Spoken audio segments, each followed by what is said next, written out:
Trump gets instant karma he deserves in Georgia speech. Hello, I am Ben David and host of Inside Express News.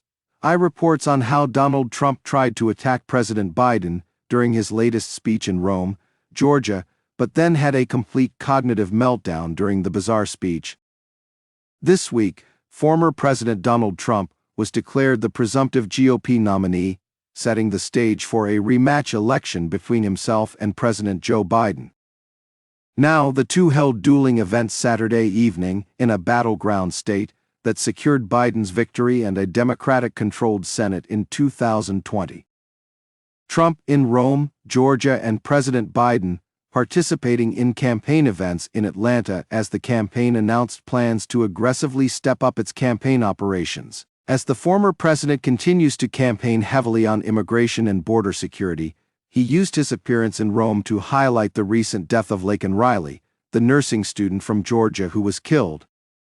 At Saturday's rally, the campaign handed out posters with Riley's face with the phrases, "Remember our angels," and "Say her name" on them.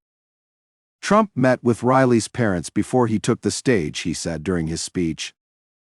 Trump criticized Biden for getting Riley's name wrong during his State of the Union address and for walking back on using the word illegal. Trump at the rally on Saturday responded to Biden's apology, saying Biden should apologize for apologizing. Now he was illegal, and I say he was an illegal alien, Trump said. He was an illegal migrant, and he shouldn't have been in our country, and he never would have been under the Trump policy.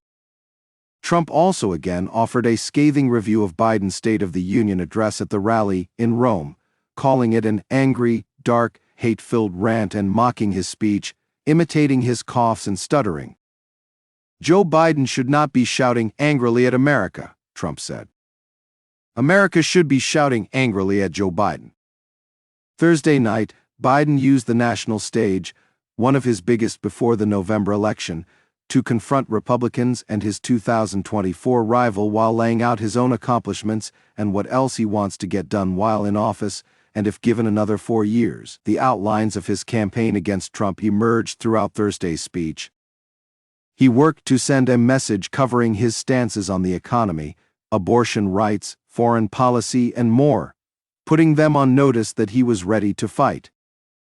Meanwhile, at his campaign event in Atlanta, Biden said he believes Trump wants to be a dictator, and criticized the former president for the language he uses to describe undocumented immigrants, pointing specifically to his use of an anti-immigrant phrase that echoes Hitler.